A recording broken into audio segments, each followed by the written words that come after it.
Yo, what is going on, everybody? I'm back here with another video, and today I'm going to talk about whether grade and if it's even worth it, or should you just buy the straight up PSA 10 or PSA 9 slab of it. So now grading, there's actually like a real opportunity cost of grading as opposed to back then in like 2019, even early 2020 before everything shut down, to where you could grade your cards for like 12 bucks and then get them back in a month. True turnaround times. But now, obviously, with the demand in grading and the price, now you actually have to think about whether you want to submit your cards to grading or just buy a different card that's already graded. And let's just talk about the pros and cons of it. So with grading, the biggest issue now is the turnaround times. And maybe these price increases will fix that. I would hope so, but turnaround times are so long. Like I said in some of my earlier videos, I submitted my cards August 25th and I still haven't gotten them back, and these are for 20-day submissions, so the standard submissions, and I haven't gotten them back yet. And it's 140 cards, and it's a pretty big order money wise, and so I'm really waiting for that to come back so I can flip some and then buy some more stuff to grade and things like that. And obviously the cost is a big issue now, because now you can't just submit like $4 or $5 cards. You actually have to submit cards like of value, or some cards that in a slab would actually be worth submitting and then waiting all that time for it to come back, and then for you to sell it. So would it be worth it for you to submit like a $5 card and then pay $20 for grading and then have that come back in 5 months for a PSA 10 just to be worth $40? So no, that wouldn't be, in my opinion, because you could take that, flip some cards, go Star Stock, go to ComC, whatever, and flip your cards like that. But grading is basically only affected for these lower to mid-tier cards, because for higher value cards, grading hasn't really changed, because the value of them, I mean, we're talking like 5, 10, 15,000 and above. So a few $100s isn't really much for grading if you really think about it. This is more for like the cards that they were getting just swamped and overwhelmed with. So Express, Bulk, and whatever standard, the 20-day, 45-day, and 5-day, which is what they were probably getting swarmed with. And then there are the other, the Express and Super Express or whatever. I don't remember. I only took notice of the bottom three because that's really what I use. And so then also what comes with grading is potentially just like wasted money, because let's just say your card doesn't get like a PSA 9 or 10. Well, now it's just like the cost that you're just eating because your card didn't get what you wanted. And so, there's that. However, what I think, in my experience of grading, though, there are some huge benefits that you might want to look at. So this is assuming that you know how to like clean your cards, or if not, you can submit them to a group sub and they'll actually help you out with that and save you a lot of money. They do charge a few dollars, so you just have to look for a group sub that charges pretty decent price, like maybe $2-3 on top. But you could be saving like $20 when you actually grade the card. So is it worth it? In my opinion, yeah, especially if you don't know how to grade and things like that, which I might make a video on later. And so one of the benefits to grading is that you can basically make a really high ROI now. Obviously back then it was easier, but the market's just adjusting now and adapting. So you could have turned like a $40 card into like a $400 card, and there's still opportunities like that. And I actually made my own software to do that for me. If you want me to explain my thought process to that, let me know in the comments below. Like, there are cards that I've done for like there are cards that right now I have in grading that I paid $100 for, and if they come back a PSA 10, they're like $5,500, and I submitted 11 of those. Then there's a card that I submitted for like $45, and if it comes back a PSA 10, it's like $2,200. And so with buying PSA or buying already graded cards, you're not going to get any returns like this unless it's just it's like super rare. But with grading, you see it a lot more than you do with slabs. And another benefit with that is also, like I said, you're turning raw into something like potentially a PSA 9, PSA 10, or even sometimes you can make money with a PSA 8. So with these Kevin Durant white border tops, I submitted 36 of them. 33 of them got PSA 8s and 3 of them got PSA 9s.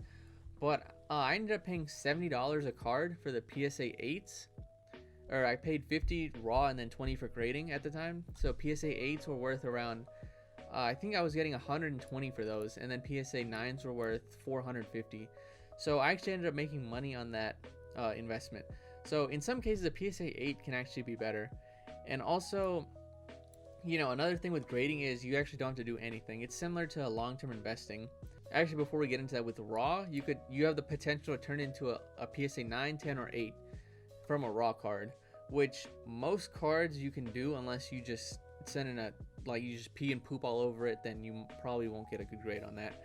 Okay, like I was saying, so grading is actually similar to long-term investing now because it takes so long that you might as well just call it long-term investing. So if you find something that could be worth a lot in the future, like let's say you just find a player that you think might do well, or you find, you know, a set that hasn't been discovered yet, or just something along the lines of that, then you could just buy for cheap and then, you know, grade it, and then by the time it comes back, it could just be worth like way more. So, you know, what I was doing with these is like 2008 tops. I bought a bunch of LeBron and a bunch of Kobe for like $40 to $100 raw, and I just submitted them, and that was in August when they were like just dirt cheap. And now PSA 10s are worth like 3K and 5K or 3K and 5,500, just super crazy. So I'm really waiting for those to get back so I can actually you know, do something with that, because right now my money's just stuck in those cards. And which is another con of grading, is right now is your money will get stuck. But, you know, back to the benefits, because there are actually some benefits. Grading, there's less risk, like I said, because let's just say you have a PSA 10 of a card versus a good raw copy of that card. You have a chance to turn that raw into something higher, because it could be a 9, a 10, and like I said, even an 8 would be profitable in some cards. As opposed to that card, that player just has to do well. Or if it's a non-sports card, then, you know, the market just has to be in demand for that card, or the market has to want that card. I hope I'm making sense right now, because with a raw card, you can actually turn it into, you know, a better version of that card, as opposed to an already slabbed card. You can't change it or anything. You could potentially crack and resub, but no, that's not what I'm talking about in this video. So to run it back through with grading,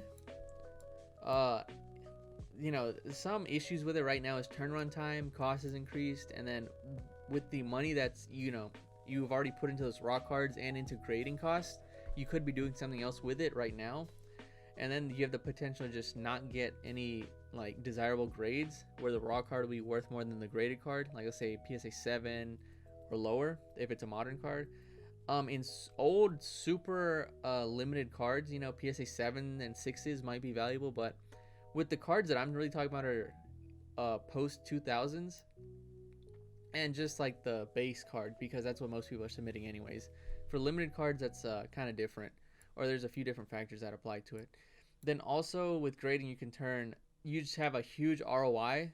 Like with these, you're not really gonna see those, but let's just say you could turn $40 into $400 if you find some good copies. I could make a video on how to grade cards, or like how to do a grading process, because there's a few different factors to it, and you know, that's how I've made like just like maybe like 5 to 10,000% on certain cards and certain sets. So if you want a video on that, just let me know in the comments. I'll make a how-to video on that. And then, like I said, with grading, you can also turn a raw card into something better than a raw, like a PSA 8 or higher, or mostly PSA 9 and 10s are profitable, but PSA 8 or higher in some cases. It might be safer than just buying a slab and then holding it for a while. You can actually grade it, a good copy, and then turn it into way more. So you get a higher ROI on long-term investing too.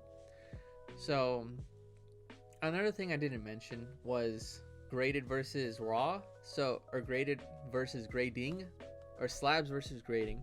So with slabs, you can like flip them every few weeks, maybe even every like month or two, and just keep that return higher, as opposed to grading, which may take like half a year to a year depending on what submission you do.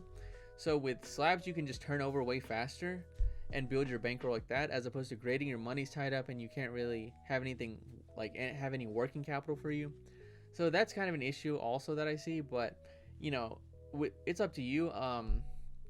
Thing with slabs though is that card, or whoever's on that card, like if it's a sports card, then that player has to play well, or you know, win a championship, do something. And if they get injured or anything like that, then you're kind of out of luck. As opposed to grading, let's just say you were to do Anthony Davis, you were to grade his Prism, let's just say in the summer, maybe his raw was like $300, $400, I don't know. and PSA 9s were 900 and PSA 10s were 2000. Let's just say, for the sake of the example, and it costs $100 to grade it. Well, you could have potentially turned that, you know, $400, $500 into 1,000 or 2,000 if you had a good copy. However, if you just had a PSA 9 or 10 that was already graded and Anthony Davis got injured, that card would have gone down. Let's just say to 1,500 and 700. And if you graded it raw and it got a PSA 9, you still would have made money. So it's just less risk that way. But again, it takes way too long. So it just depends. I think I've rambled on enough in this video, but if you want me to make an in-depth video on how I grade cards and how I find super undervalued sets, for example, I found LeBron 2008 tops, Kobe 2008 tops, Kevin Durant 2008 tops, 2012 Prism before it went crazy. I found 2007 tops Kevin Durant. I found 2014 World Cup Prism before the big boom. I found 2018 World Cup Prism before Ronaldo and Messi actually went crazy in the card market. Second year Lucas I was buying for $9, and now I think they're each like $20, $25. I sent them all to grading. Yeah, just those kinds of cards.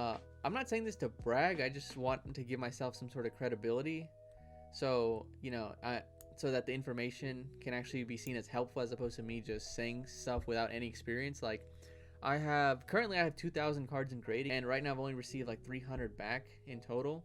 So I've graded a lot, and this is just my experience. But let me know what you think. If you think I missed something, or you know, if there's just something I got wrong, let me know in the comments, and subscribe, and I'll see you.